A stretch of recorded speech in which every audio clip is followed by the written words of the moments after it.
YouTube? Get buzzer. Welcome back to more Nickmercs. Guys, today's YouTube upload, we got police, we got body cams, we got crazy stories. Now, you and I both know being a cop is no easy task, but when you're dealing with stuff like this, it's like a horror film, man. If you like today's YouTube video, don't forget to like the video, man. And let me know down below in the comments, man. You guys think you got what it takes to be a cop in today's world?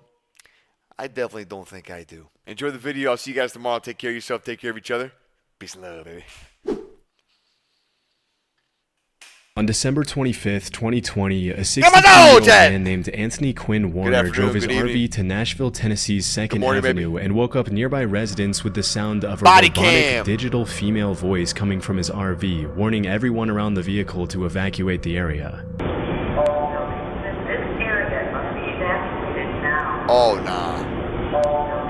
This area must be evacuated now. Oh, nah. If you can hear this message, evacuate now. No. If you can hear this message. Soon, the female voice repeatedly mentioned that the RV was going to detonate, and a little after 6 a.m., the voice became more and more insistent, announcing that the vehicle would detonate in 15 minutes. Oh, shit. In the body cam footage that was later released by the authorities, a group of Nashville police officers can be seen walking around the downtown area, urging any stragglers to evacuate for their own safety. Man. So you're not doing anything wrong, okay? You're not in trouble, but there is something serious happening down the roadway. Go for 11. Okay? Do you mind going down to 2nd and Broadway? Got a blanket? A homeless person? Oh, they're clearing out the whole street. Everybody get out. That's so weird. That's like something out of a movie. Like The Purge? Yeah. Purge vibes. Evacuate now. Evacuate now. Stay clear. Stay clear of this vehicle.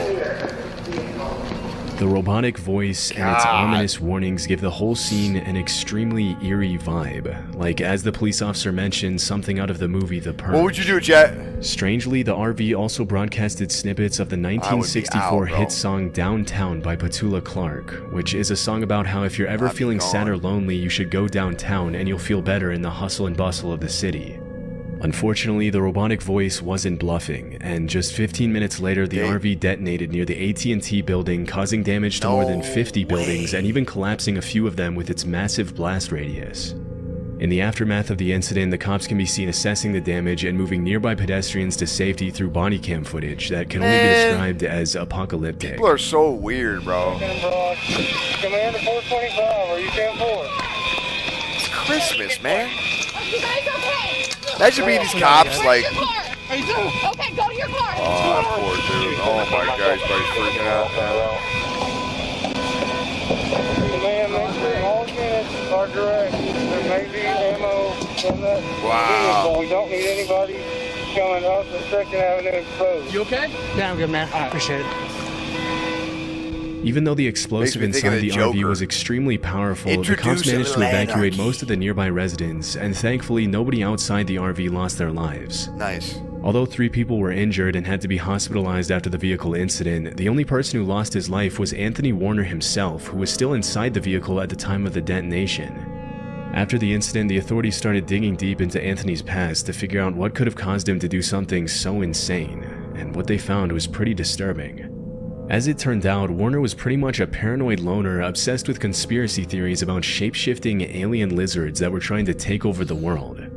It was also revealed that 16 months before the explosion, Warner's girlfriend had called the cops to report that Anthony had been building explosives inside the RV outside That's his their girlfriend? home. Even more disturbingly, less than a week before Christmas, Warner's neighbor had reportedly asked him if Santa was going to bring him anything good for Christmas, to which Warner replied, "Oh yeah, Nashville and the world are never going to forget me."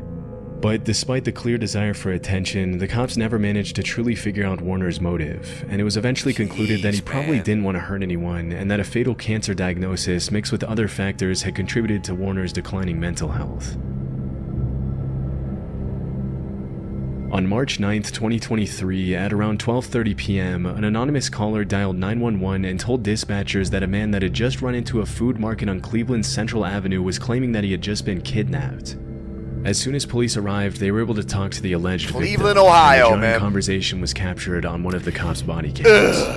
I won't be able to fix his busted pipe for his washing machine. Okay. And I was putting a You still water got for his ice for his refrigerator. zip ties on his and wrist, when I got man. downstairs, another dude came out. They had guns on me and they robbed me. I mean, they tied me tape up. hanging from his. They had plastic laying on the ground. Disturbingly, Plastic the on the zip ties ground. and duct tape that were used in the kidnapping can still be they were seen gonna on the kill him? man's body as he explains what happened to him.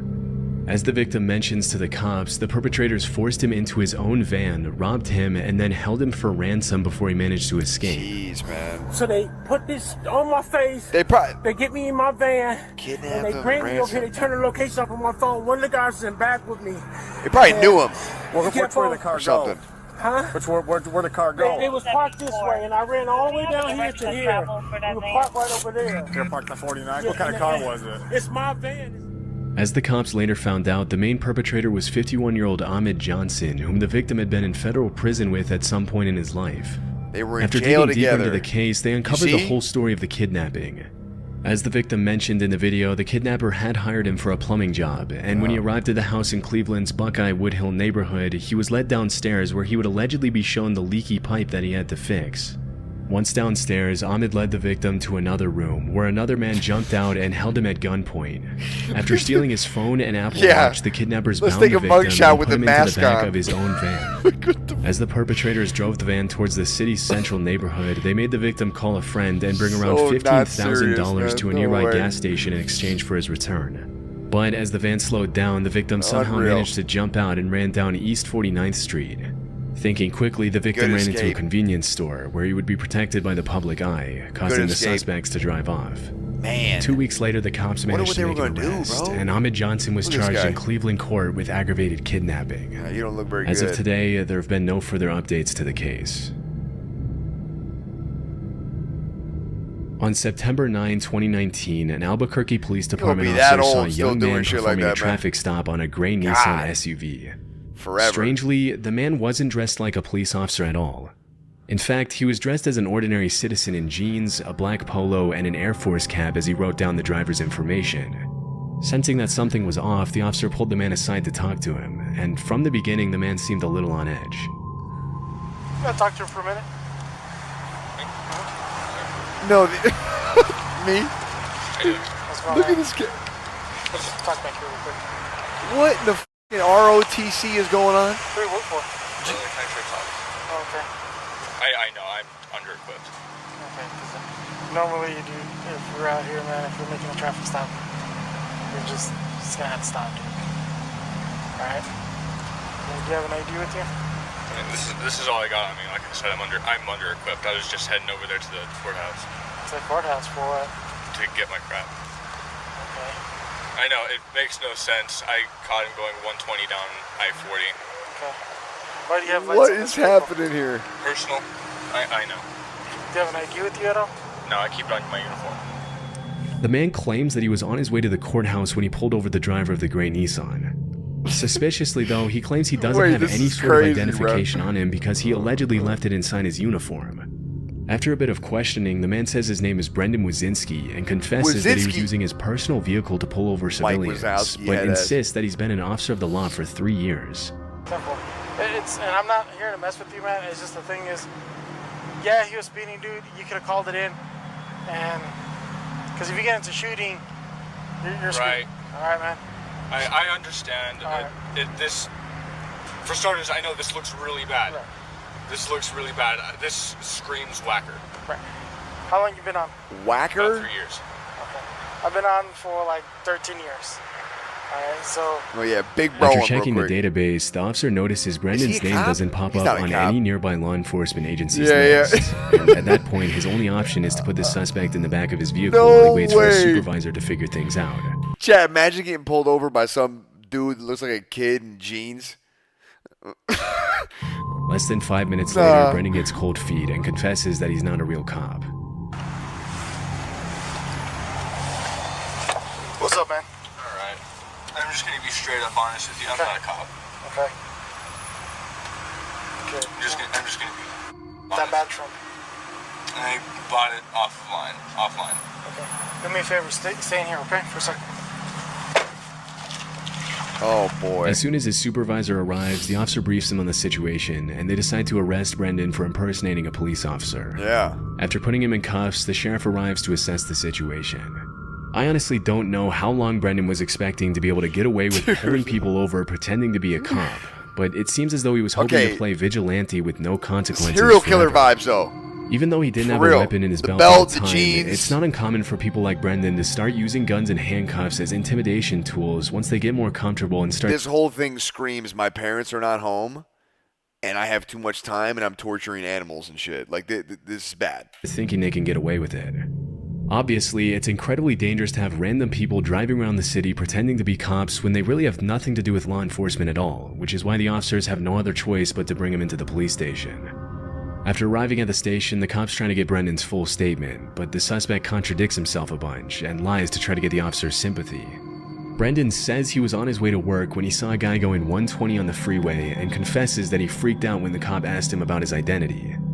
Strangely, he alleges that the badge he used to fake his identity used to belong to his dad, who supposedly used to work with the sheriff's department before he was killed in the line of duty 5 or 6 years prior. No way. When I made contact with you, I noticed you had a badge. This kid's just a liar. Where'd you get that isn't he? badge from?